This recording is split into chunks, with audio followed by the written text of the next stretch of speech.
नमस्कार दोस्तों, defence studies में आप सभी का स्वागत है। आज के हमारे इस वीडियो लेक्चर के अंदर हम बात करेंगे इंडियाज न्यूक्लियर डॉक्ट्रिन और साथ ही हम आपको बताएंगे कि न्यूक्लियर ट्रायड क्या होता है। तो चलिए स्टार्ट करते हैं। ये मेरे बारे में कुछ इन्फॉर्मेशन है, अगर आप देखना चाहते हैं तो।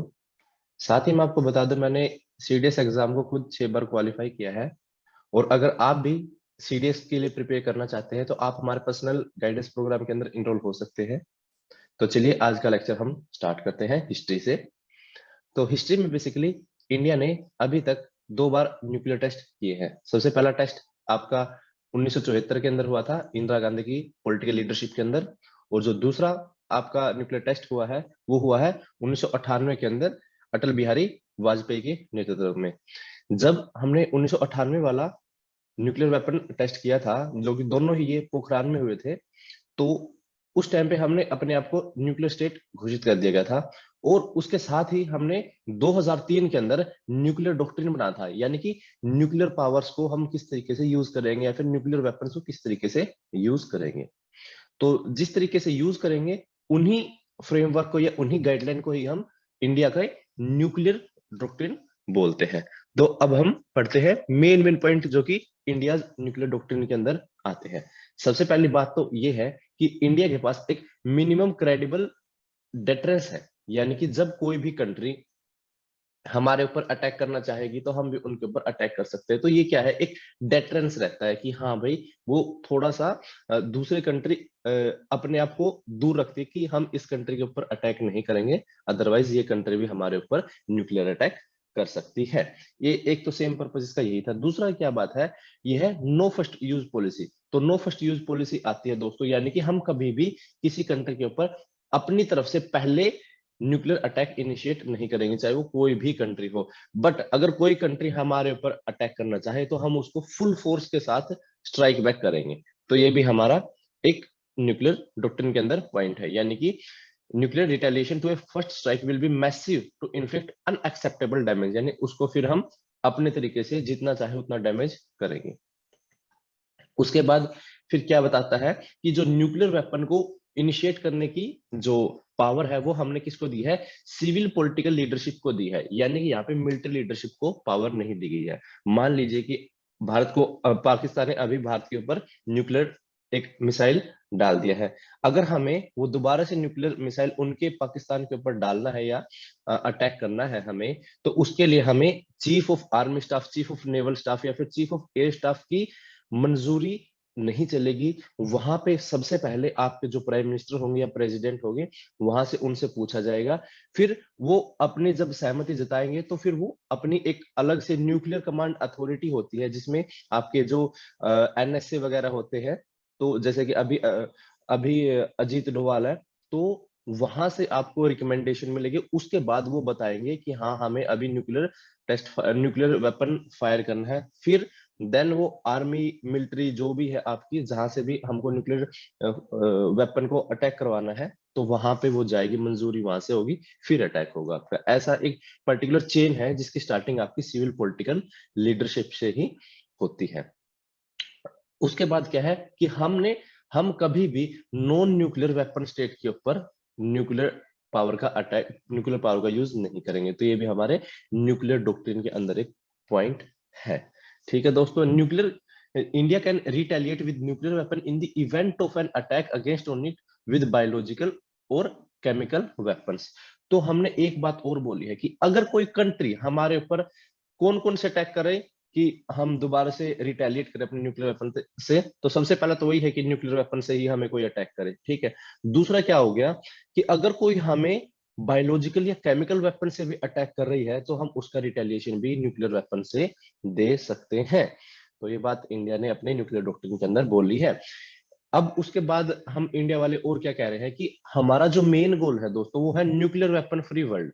तो हम चाहते हैं कि न्यूक्लियर वेपन फ्री वर्ल्ड हो, क्योंकि ये न्यूक्लियर वेपन्स जो है ये वेपन ऑफ मास डिस्ट्रक्शन है, यानी कि वो सिर्फ एक जगह को खत्म नहीं करते, वो पूरे पूरे जो एरिया है, दूसरे नेशंस है, उनको भी इफेक्ट डालते हैं और आने वाले जो फ्यूचर जनरेशन है उनको ऊपर भी नेगेटिव इफेक्ट डालते हैं। इसलिए हम चाहते हैं कि हमारा गोल ये है कि न्यूक्लियर वेपन फ्री वर्ल्ड होना चाहिए। लेकिन सॉरी, लेकिन उसके लिए हम ये भी चाहते हैं कि अदर जो कंट्री हैं वो भी सभी न्यूक्लियर वेपन को गिव अप कर दे और हम भी उनके साथ ही गिव अप कर दे। जैसे एनपीटी साइन की है, एनपीटी के लिए बोल रहे हैं सभी चीजें, तो ये सभी डिस्क्रिमिनेटरी इन नेचर है। तो अगर वहां पर अच्छे तरीके से गोल को देखा जाएगा तो हम हमेशा ही अपने एम के ऊपर या फिर अपने गोल के ऊपर अडिग रहेंगे और हम भी न्यूक्लियर वेपन को गिव अप करने के लिए तैयार हैं। उसके बाद आता है न्यूक्लियर ट्राइड। तो ये तो हमने न्यूक्लियर डॉक्ट्रिन पढ़ा। न्यूक्लियर डॉक्ट्रिन के अंदर तो वो गाइडलाइंस थी या फिर वो रिकमेंडेशन थी जो हम फॉलो करेंगे। अब आता है न्यूक्लियर ट्राइड। न्यूक्लियर ट्राइड क्या होता है? ट्राइड से हम क्या मान सकते हैं? ट्राइड मतलब तीन। तो न्यूक्लियर जो पावर है वो तीन एरिया में कन्फाइंड है, यानी कि एयर, लैंड एंड सी। अगर आपकी अगर आप तीनों ही एरिया से न्यूक्लियर वेपन को फायर कर सकते हैं तो इसका मतलब क्या है? आप न्यूक्लियर ट्राइड कंट्री है। तो ये सिंपल सिंपल सी भाषा में ये बात थी। तो nuclear triad is a three pronged military force structure that consist of land launched nuclear missile, यानी लैंड लॉन्च्ड है यहाँ पे nuclear missile, armed submarines, submarines आ गए यहाँ पे, यानी ये आपका नेवी वाला पार्ट आ गया, स्ट्रेटेजिक एयरक्राफ्ट, यानी जो एयरक्राफ्ट जो कि न्यूक्लियर बॉम्ब और मिसाइल को दाग सके। तो इस वजह से आपके एयरफोर्स के पास भी है, नेवी के पास भी है और आर्मी के पास भी, ये तीनों है, तो आप एक न्यूक्लियर ट्राइड कंट्री हो। तो उसके बाद क्या है? Specifically these component are land based intercontinental ballistic missile. तो इंटरकॉन्टिनेंटल बैलिस्टिक मिसाइल हो सकते हैं जो कि आर्मी आपके कर सकती है, सबमरीन लॉन्च्ड बैलिस्टिक मिसाइल जो कि आपकी नेवी कर सकती है, और स्ट्रेटेजिक बॉम्बर्स जो कि आपकी एयरफोर्स कर सकती है। इंडिया वर्ल्ड के अंदर छठी ऐसी कंट्री है जिसके पास न्यूक्लियर ट्राइड है, यानी कि हम छठे देश हैं जो कि न्यूक्लियर ट्राइड है जिनके पास, यानी कि एयर, लैंड और सी वेरिएंट से हम न्यूक्लियर वेपन को फायर कर सकते हैं। हमसे पहले कौन है? हमसे पहले सिर्फ और सिर्फ P5 कंट्री है, यानी कि जो परमानेंट मेंबर है यूनाइटेड नेशन सिक्योरिटी काउंसिल के, सिर्फ वही कंट्री है जो कि अभी तक न्यूक्लियर ट्राइड बनी है। और ऐसी हम पहली कंट्री है जो कि नॉन परमानेंट मेंबर होते हुए भी न्यूक्लियर ट्राइड को रखे हुए हैं। तो उसमें P5 में कौन कौन सी आती कंट्री? आपकी यूएस है, रशिया, फ्रांस, चाइना और यूके। उसके बाद हम आते हैं कि न्यूक्लियर कैपेबल जो आर्मी है हमारी, सबसे पहले हम लैंड वेरिएंट की बात करेंगे न्यूक्लियर कैपेबल आर्मी के बारे में कि हमारे पास कौन कौन से वेपन है। तो सबसे पहले तो बात यह है कि हमें आईसीबीएम होने चाहिए, इंटरकॉन्टिनेंटल बैलिस्टिक मिसाइल्स। दोस्तों हम मैंने आपको पहले बताया था कि जो बैलिस्टिक मिसाइल होते हैं वो कैसे होते हैं? जो पैराबोलिक पाथ फॉलो करते हैं, यानी पहले तो आसमान के अंदर जाते हैं, फिर वहां पे फुल स्पीड के साथ वो दोबारा से नीचे आते हैं और फिर अटैक करते हैं। एक क्रूज मिसाइल होते हैं जो कि थोड़ी सी हाइट पे जाके फिर जाते हैं सीधे टारगेट को करते हैं। तो अभी हम देखते हैं कि कौन आर्मी के पास कौन कौन से ऐसे न्यूक्लियर कैपेबल मिसाइल्स है। तो उसमें से आपकी अग्नि सीरीज पूरी आ गई है, पृथ्वी सीरीज आ गई है, प्रहार सीरीज है, शौर्य सीरीज है, और सूर्य मिसाइल है, सॉरी, सुपरसोनिक ब्रह्मोस है जो कि अभी आपका रशिया के साथ बना हुआ है, सबसोनिक निर्भय मिसाइल है, ये आपके लो लेवल पर उड़ता है और किसी को पता भी नहीं चलता कि आपका मिसाइल फेंका गया नहीं फेंका गया, इस वजह से इसकी भी काफी डेटरेंस पावर्स है। तो अब हम बात करते हैं कि जो ये अग्नि सीरीज है और पृथ्वी सीरीज है, ये दोस्तों दोनों ही पार्ट है आपकी integrated guided missile development programme की। तो यहाँ पर आप देख सकते हैं कि जो integrated guided missile development programme है ये आपका 1980s के अंदर बनाया गया था। इंदिरा गांधी की पॉलिटिकल लीडरशिप थी और उस टाइम पे जो इसको हेड कर रहे थे वो थे आपके एपीजे अब्दुल कलाम। तो वहां से आपकी पृथ्वी बन गई है, आकाश, नाग, त्रिशूल और अग्नि। इसमें से जो अग्नि सीरीज है और जो पृथ्वी सीरीज है ये दोनों ही आपकी न्यूक्लियरली कैपेबल है और दोनों ही आपकी सरफेस टू सरफेस आपकी मिसाइल दागी जाती है। उसके बाद हम देखते हैं अग्नि सीरीज के बारे में अच्छे से। अग्नि सीरीज में आपके 5 है दोस्तों। 5 में अग्नि 1, अग्नि 2, अग्नि 3, अग्नि 4, अग्नि 5। इनमें से जो सबसे लेटेस्ट है वो अग्नि 5 है जिसकी मारक क्षमता आपकी 5000 किलोमीटर तक है। आपको अगर नहीं पता है तो आप सीधा सीधा यहाँ से रेंज देख सकते हैं कि अग्नि 1 की 700 किलोमीटर है, अग्नि 2 की 2000, 3000, फिर 4000, फिर 5000 प्लस। ठीक है दोस्तों, ये थी इसके बारे में बात। उसके बाद हम आते हैं पृथ्वी सीरीज के बारे में। पृथ्वी सीरीज में आपकी 3 मिसाइल्स हैं, पृथ्वी 1, पृथ्वी 2, पृथ्वी 3। तीनों ही अलग अलग वेरिएंट है, यानी पहला पृथ्वी 1 है आर्मी के लिए, पृथ्वी 2 है एयरफोर्स के लिए, पृथ्वी 3 है आपकी नेवल वर्जन। तो पृथ्वी 1 की जो आर्मी वाली जो रेंज है उसकी वो है 150 किलोमीटर, 150 किलोमीटर है और ये 1000 तक का पेलोड कैरी कर सकती है। यहाँ पे सबसे ज्यादा किसकी मारक क्षमता? यहाँ पे सबसे ज्यादा मारक क्षमता आपकी नेवल वेरिएंट की, यानी पृथ्वी 3 की। उसके बाद है न्यूक्लियर कैपेबल ब्रह्मोस। अब हमारे पास ब्रह्मोस भी है। ब्रह्मोस दोस्तों क्या है? ब्रह्मोस का हमने अभी एयर वेरिएंट भी लॉन्च कर लिया है। इसका हमने लैंड वेरिएंट और सी वेरिएंट, लैंड वेरिएंट को हम ऑलरेडी लॉन्च कर चुके थे। इसके अंदर जो वेलोसिटी है हमारी यानी स्पीड है वो है आपकी मैक 2.8। जो मैक होता है दोस्तों, मैक क्या होता है? मैक एक इसकी स्पीड होती है, स्पीड इसकी स्पीड को बोलते हैं speed equal to speed of sound. Speed of sound यानी जब कोई स्पीड ऑफ साउंड के साथ ट्रैवल करने लग जाती है तो उसको 1 मैक बोलते हैं। तो ये स्पीड ऑफ साउंड से लगभग लगभग 3 गुना तक ट्रैवल कर सकता है। ये वेट कैरी कर सकता है दोस्तों 2.5 टन। तो इतना ही वेट कैरी कर सकता है। इसके अंदर जो मैक्सिमम रेंज, पहले इसकी रेंज होती थी दोस्तों 290 किलोमीटर के आसपास, यानी 300 से कम कम होती थी। लेकिन जब से हमने MTCR को साइन किया है उसके बाद से हमारी जो इसकी मारक क्षमता है वो लगभग लगभग 600 किलोमीटर तक पहुंच गई है। तो ऐसा है इसमें। इसके बारे में कुछ एक और इन्फॉर्मेशन है वो आप वीडियो पॉज करके यहाँ से पढ़ सकते हैं। उसके बाद हम सौर्य मिसाइल पे आते हैं। सौर्य मिसाइल आपके इंडिया का वन ऑफ दी जो सबसे ज्यादा फास्ट ट्रैवल कर सकता है वो आपका एक मिसाइल है।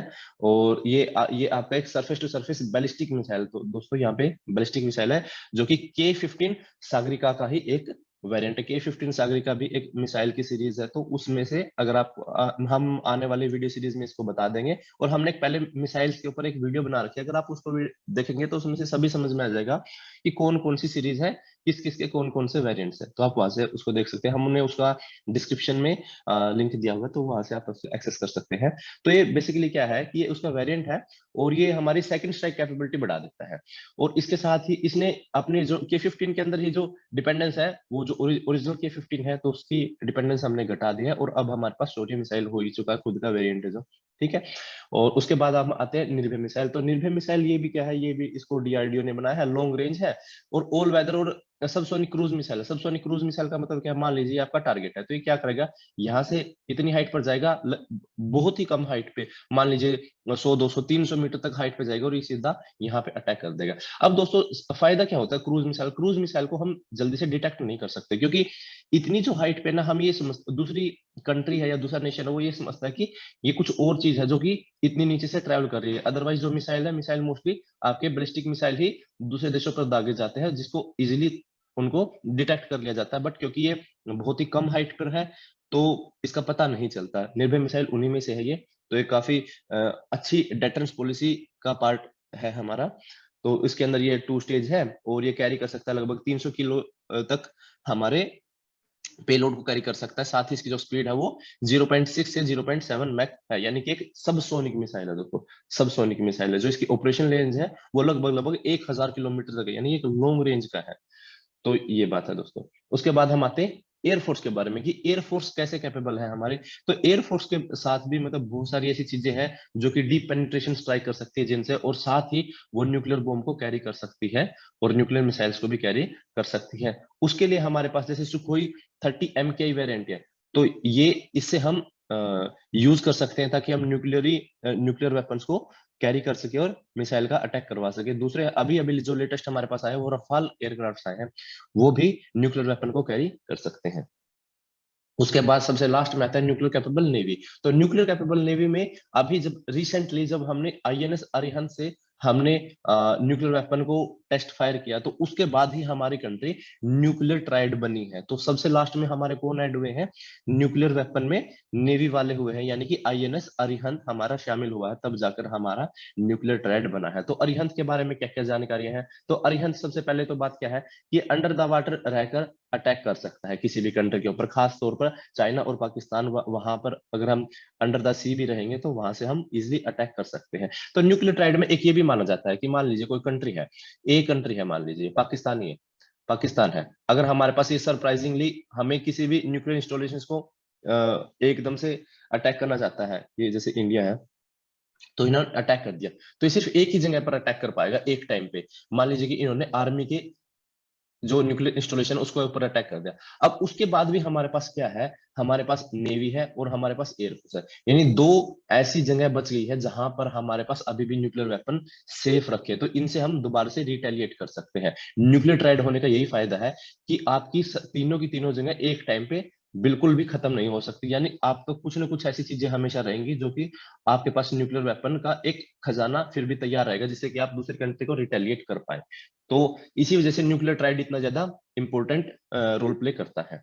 तो अभी हम दोबारा से आते हैं अरिहंत के ऊपर। तो अरिहंत अंडर द सी रहकर भी वो कर सकता है। और ये दो चीजों से दो चीजें इसमें आती हैं सी बेस्ड मिसाइल में। तो पहले तो सागरिका से हम सागरिका आती है जो कि 750 किलोमीटर की इसकी रेंज है, और दूसरी आपकी के फोर इसकी है आपकी 3500 किलोमीटर, यानी कि इनकी रेंज भी काफी अच्छी है।